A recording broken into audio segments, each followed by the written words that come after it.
everybody, I'm Tom Vasel, and today we're taking a look at 8 Speedy game reviews. 8 different games here. None of them are amazing, and none are absolutely terrible, but there's some that are better and some that are worse. So we're going to take some quick looks at them. Let's get started. First, we have this little weird game called Quibbles. Now, part of Quibbles is, hey, look at these cute little square rabbits.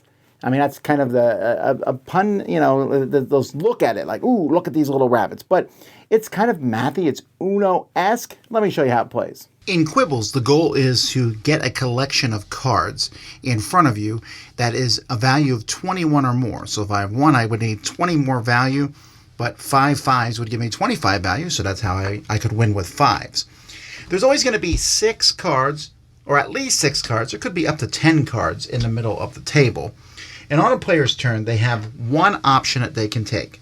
One thing you can do is split. When you split, you'll discard a card to a discard pile, and then you will take cards in the middle that add up to that value. So I just discarded a 5, so now I take a 2 and a 3, and I can add them to my hand. At the end of a turn, you'll fill it up to 6, or make it go less than 10 if you need to. You can also combine. I can play some cards from my hand. So, for example, I could play the 2, 1, and a 2, and that makes a 5. But when I do that, I get to take all the values of 5 from the middle and add them to my hand. I can also draw. If I don't like any of the cards in the middle, or I can't do either of those options, I will just add 1 card from my hand to the middle and then draw 2 off the top of the deck. And then stash. This is where you show a bunch of cards from your hand. And I need 5 5s, 4 4s, 6 6s, 1 1. And you'll discard all of them except 1, and that card you add to your collection. And you keep doing that till someone gets to 21 or more. They win. So it's cute and it's interesting, and there's some interesting ideas here. It's like, hey, I'm going to take a card and split it and take numbers. I'm going to take this card and add them and take cards. And you're trying to collect stuff. It's really kind of Uno level, though. If you like Uno, this is the kind of game that you enjoy. This is where it's going to be. I mean, it will teach some kids some splitting and some adding. And I played it a couple times, and I just don't see that there's a lot of real strategy. I was amused by it, but not enough to want to keep going back to it. So again, I think it can teach some very basic math skills to kids. Great art. I think every card has different art. I'm really impressed by that. Who drew square rabbits that many times? But I like the concept of it. I think it's fun. It might work for kids, but I'm giving it a 6 out of 10. That's Quibbles. Dice cards.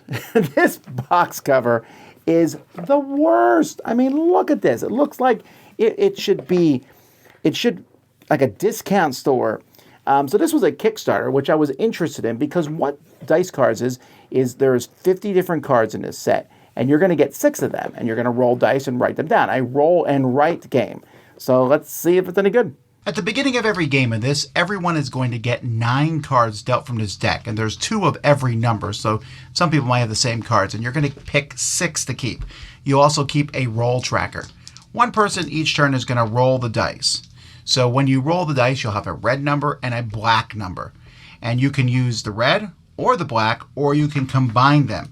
So for example, I might say, oh, a 1 black lets me blast this alien here.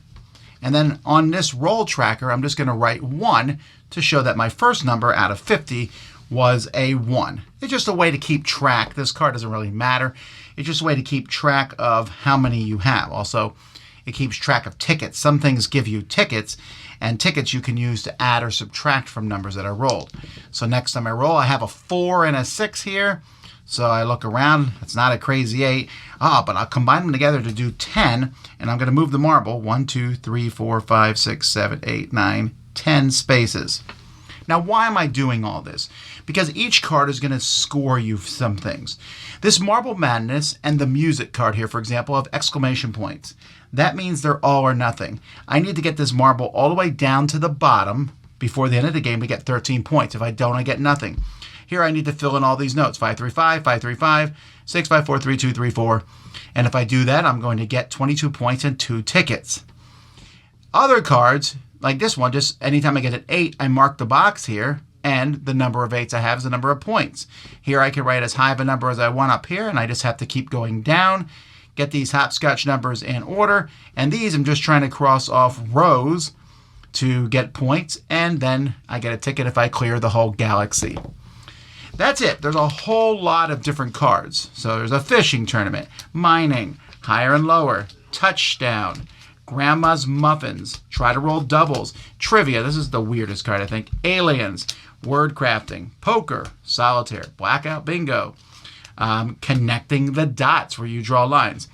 Also, every card shows you an example of how that card works on the reverse side of it. So it will show you what you're trying to do in case you have questions about that card. After 50 rolls, you'll add up all the points you've gotten from your cards, and whoever has the most is the winner. Now, I've heard tell that there are other games that do this sort of thing, but this one amuses me so much. I'm giving this one a 7. 7 out of 10, and that's despite this horrific cover. And that's because it's just entertaining. It's a really nice little family game. I get 9 cards. I'll pick 6 of them. These are the 6 I pick. I like to do the ones with exclamation points. I like to push my luck. There's different themings. There's bowling. There's there's a golf course, I think, on one of them. There's a battleship type sequence. There's one where you are drawing a little caterpillar moving around. There's just different ones, but it's all lucky. It's all simple, but it's really easy to teach. I teach people, you roll a die, and you're like, ooh, which of my 6 cards, what am I going to work on? And there will come times when near the end, when you're getting to around roll 35 or whatever, you're like, oh, none of these numbers work at all. But at the beginning, you have the world is your oyster. You have 6 cards to write in, and that's a lot of fun. And I think this one will work well with families. That's why I enjoy it. So, yeah, I think it's going to end up in bargain bins because it looks like it was designed for that. But for now, I'm enjoying dice cards. Spellbloom. Lo, a Spellblooms. I don't know what this name means here. Let me look here. Every 100 years, a mystical flower appears to the most knowledgeable mage on an island. Okay, whatever. This is a game where you're building a spell book of 10 cards. You're doing so by using dice, like this. Each player is going to have a player board, and your goal is to score points. You're going to be filling this with spells. You'll notice there's some sigils here that if you complete them, this is not completed, but you'll get points for them at the end of the game. There are some cards, like this one here, for example, that have endgame scoring that will give you points. Like this one gives you points for every purple spell in my book. So this one would give me points for that at the end of the game. Hopefully I put it here to get another matching sigil. Players will be collecting cards that they'll get points for as time goes by. So this is 3 points plus the number of blue that I have. This is 10 points, but I lose 2 points for every fire symbol that I have on the different spells that are in my spell book. And as you cast spells themselves, you are going to get points in the top corner. And sometimes when you put a certain spell in a slot, so for example, this one says if I put an orange spell in this slot, I'm going to get 2 points. Now, once you put a card down, it's there forever, and you'll notice you're only going to be putting out 10 cards total. How do you get these spells? There's going to be a board here in the middle of the table that's going to have the different spells of 6 different colors. There's going to be 6 guide dice here, and players are going to roll 6 dice and have them available on their board. Players will also be gaining and using potions over the course of the game. So let's say, for example, I want this white spell here. Well, that's my target difficulty die is 5 for the white spell. So I need to spend dice that equal 5. So I will now spend the blue and the red dice. On your board, you're going to keep your dice that are available and the dice that you are spending in different spots. Since I spent exactly 2 dice, I'm going to get 2 potions.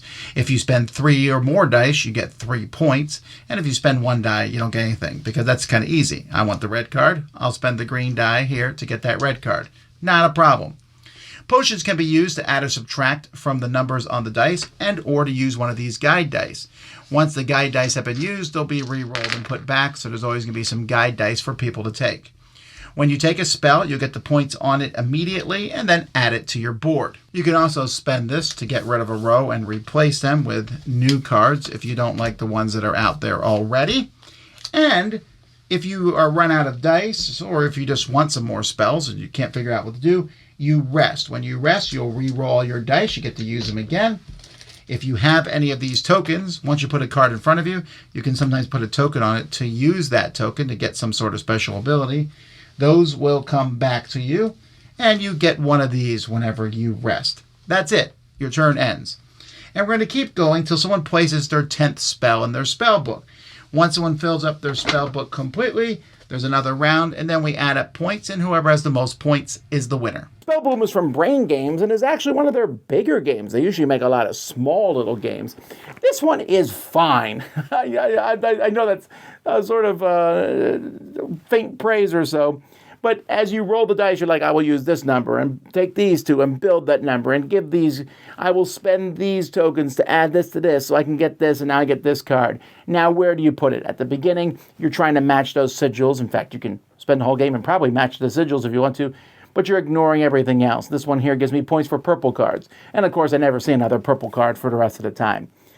It's interesting. It's a way to pass time. I feel like there might be a few too many rules for how simple the game is.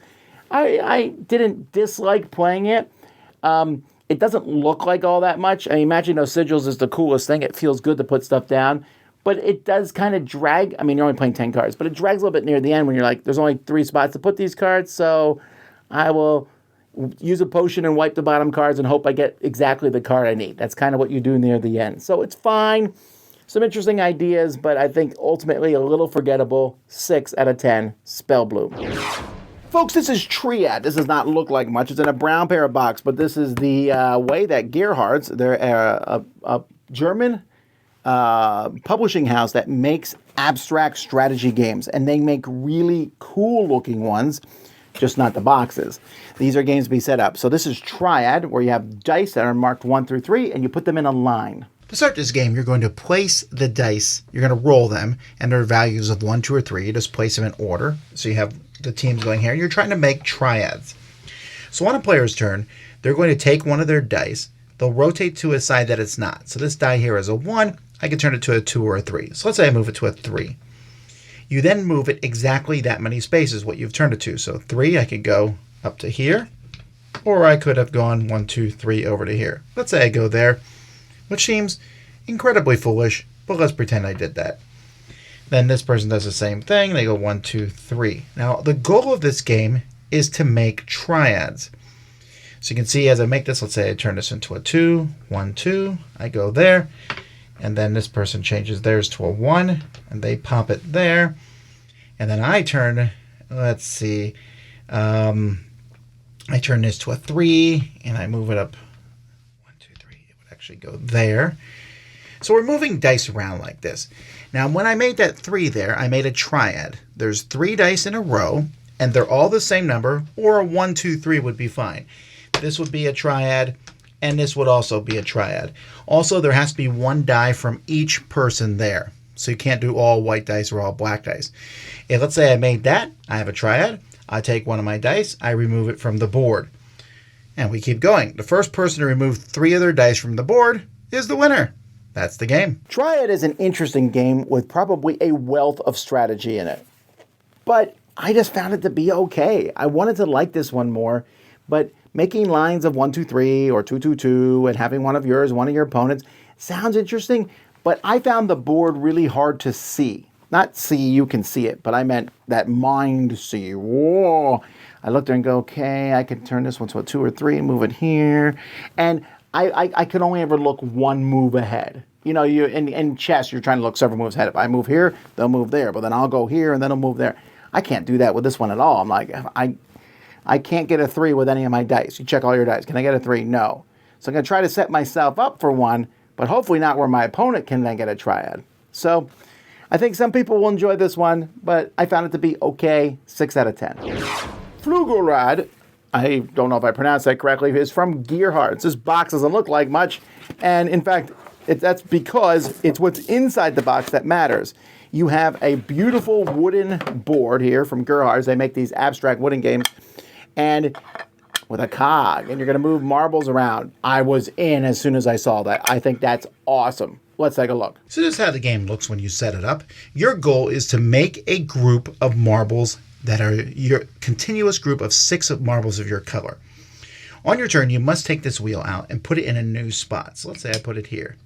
You then can rotate it. You can rotate it just 1, or you can rotate it as far as you like. So maybe I would rotate it to there.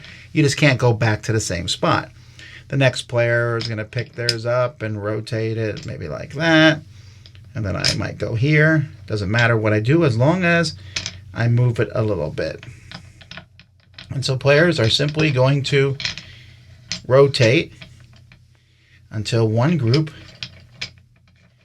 look, there's a group of 4 blues. Green says no to that. It's going to mess that up.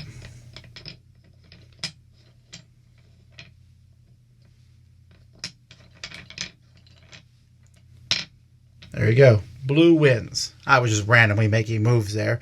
But you would try to use strategy to get your group together. And that's how you play. You saw a few times the marbles moved while I was doing that demo. That does happen in real life. I wish it didn't happen as much as it does. This game is a game that's cool, simple, easy, and I have no idea how to play it. And I think, unfortunately, that's where this one falls down a little. I think the game's fine. I'm giving it a 6 out of 10, but I don't think I love it. Because while I think it's fun to play, like, ooh, I'm turning the gears and putting stuff, I have no idea. I played this game a lot, probably 10 times.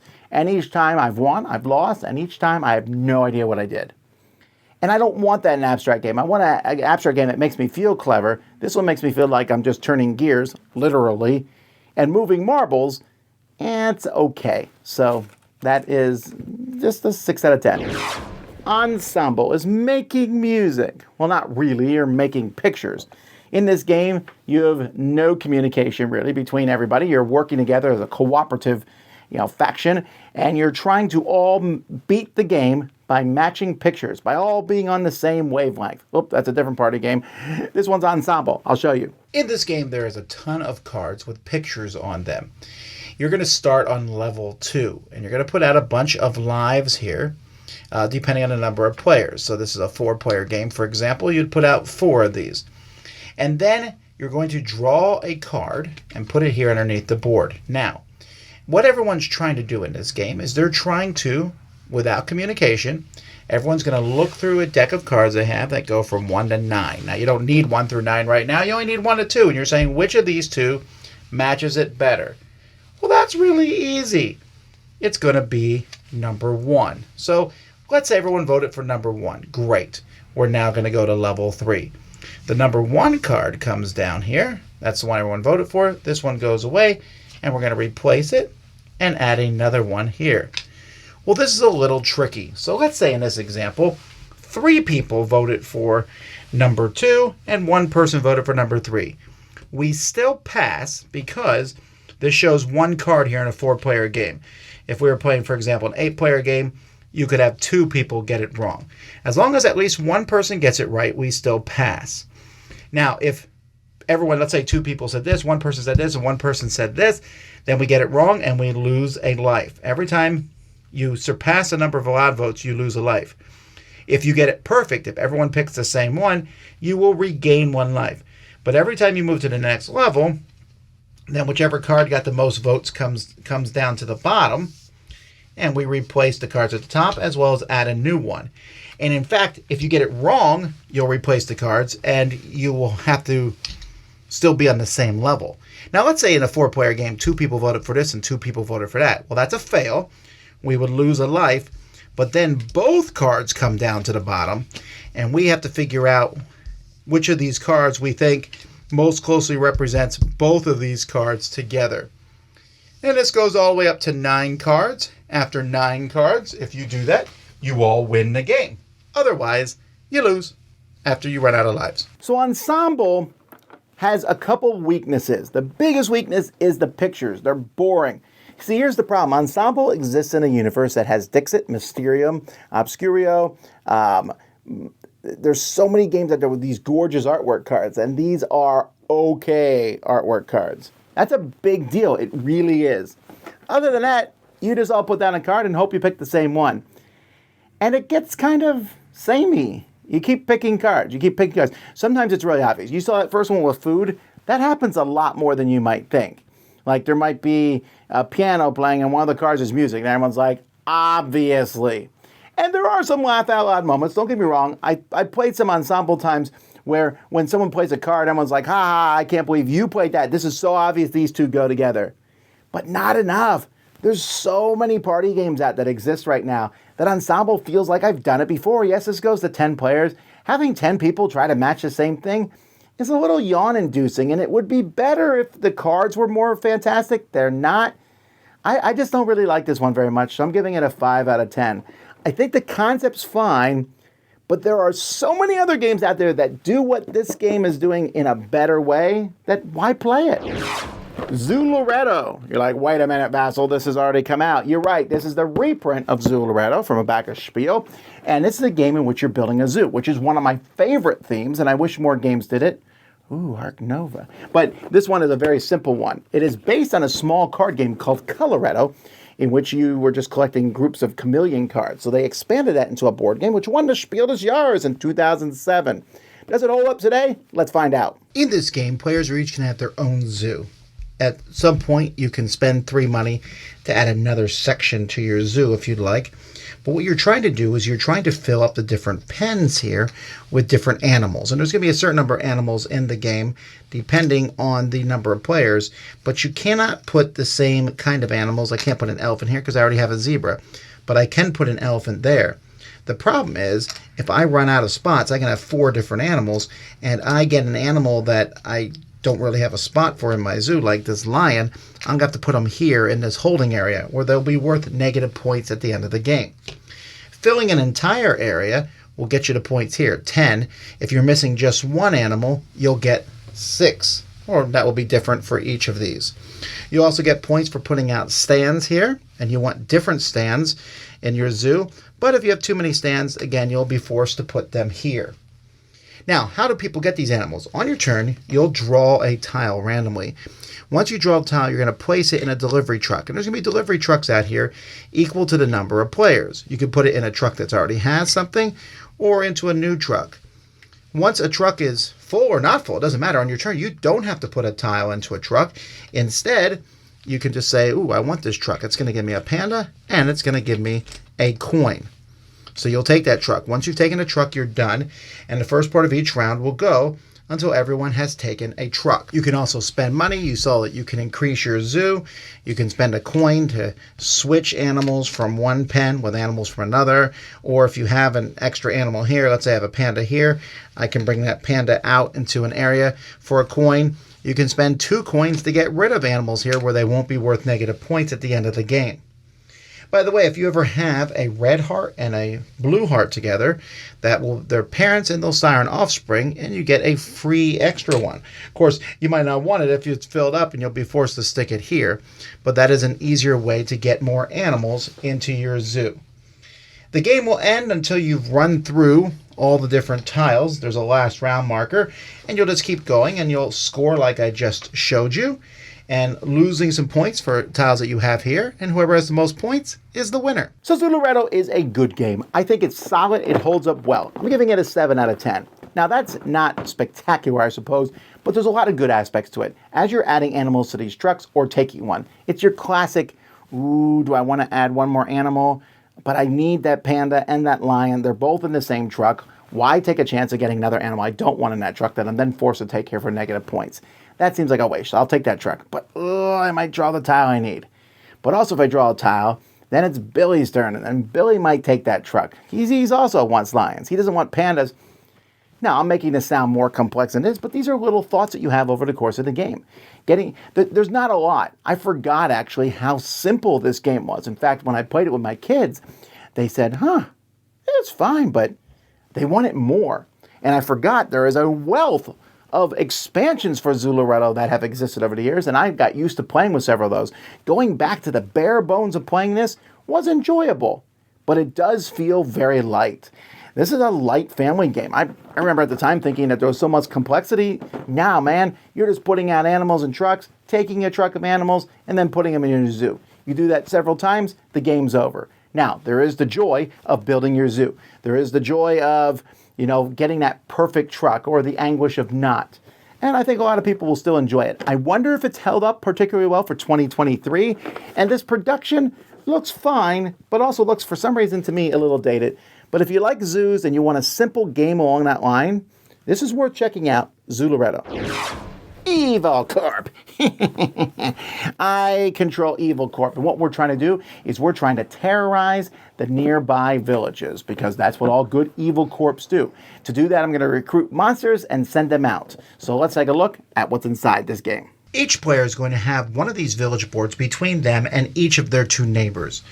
And you're going to be, this game is called a bag builder, where you'll have a bag full of different tiles, and in these bags are different monsters. Monsters are red, yellow, or blue background. You'll have a chance to get new ones to throw into your bag. And what you're trying to do is place these monsters so that you terrorize this villager.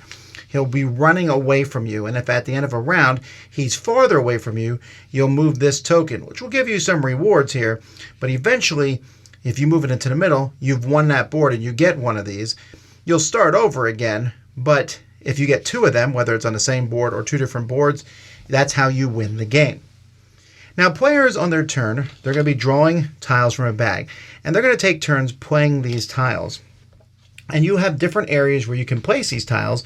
This is the battlefield here. When you play a tile here, you're just going to be looking at the number on the tile, whatever that number might be, and moving the guy back and forth that way. The first person to play a red tile is going to take this token here, which means that you loot that area and you'll get gold coins equal to the strength of the red character you put here. The first person to play a blue monster in the battlefield will take this, and that person will break a tie if there's a tie at the end. You can play people in a fortification, which also will help you in the battle, and at the end of a battle you can pay money to keep them there. You can put people over here, which will give you money. These will start with money, so the first person to play a red one here will get the money that's shown on there. While some monsters, when you play them, just give you money when you play them. Other monsters, when you play them, have an ability that you can use later on. You'll flip that ability and maybe get to do something. And blue monsters can be placed here to summon one of these three demons, which can let you cull tiles out of your deck, draw more things or more. And other cards, things will let you buy, like I said, different people. Now, there's a lot of different symbols that you'll see here on all these cards, and you're going to have to pull out the book because there is this many different things going on over the course of the game. So there's not much more to the game other than that. You are simply going to take turns placing until everyone's done placing, see who wins, move your markers accordingly, get some gold, get ways to get points, and the first person to win 2 boards is the winner. I gotta tell you folks, when I read through this game, read through the rules, I was on board. Bag building, or pool building, where you throw tiles in a bag and then get more and throw them in a bag, is something I enjoy a lot. I like the concept where you're fighting both of your neighbors. You don't need to worry about everyone else at the table. I'm fighting you, I'm fighting you. But this game has 3 flaws for me.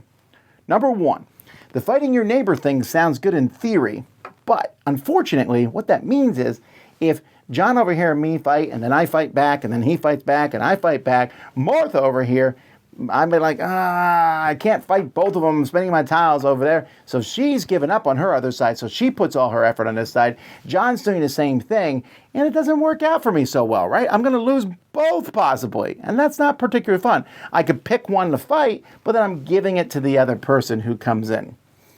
So that's a problem with the game. Another problem is the symbology of the game is ridiculous. Every time I look, I'm like, what does that mean? I don't understand how this one works. What is the tile? And I keep looking in that book for them. That gets old after a while, having to figure out what all these different tiles mean. And the third is the game is too long. You put out your tiles, you fight, and then you move the token one. We put out the tiles, we fight. But putting out the tiles and fighting is not a quick thing. There's several times you're going around the table. I'll put this here, I'll take some money, I'll buy this, I'll do this, I'll do this. Okay, now someone wins each battle. Okay, we move them forward 1. Reset and do it again. And finally someone wins a battle. You're like, yes, are you going to win? Well, they're not winning the other side very well. They've been losing that side to beat me. So now we flip this board and we start over again. And it's about too long by 50%. I do like the art. I like the different spots you can put people. I like the idea that you can put a person in a tower and pay to keep them there. The summoning the demon thing, I'm a bobber, that's interesting and all. But at the beginning of the game, it's all about money. So you can buy better tiles. Then maybe cull a few tiles. But the bag building is so slow. Because you pull some monsters from your bag and then you play an extended turn with those monsters. Then you'll pull some monsters from your bag and play another extended turn. It just comes together in a messy way for me. This should be faster. It should be easier. It should be smoother. The concept is interesting. I like a lot about the game. Unfortunately, though, I ended up not enjoying it because of those problems. So this one gets a 5 out of 10 from me. All right, folks. Evil Core, not so good. Zooloretto, fine. Ensemble, didn't enjoy it. Both 2 abstract games, Spellbloom, Dice Cards looks terrible, but surprisingly fun. And Quibbles, it's fine. But you know what? Maybe you like some of these. Maybe they're fantastic. I might be wrong on them. Tell me in the comments. Say which ones of these you like if you've played any of them. Tell people, get them to play your favorite games. But that's 8 Speedy reviews from me, folks. Thanks so much for watching. I'm Tom Vasel. We'll see you next time.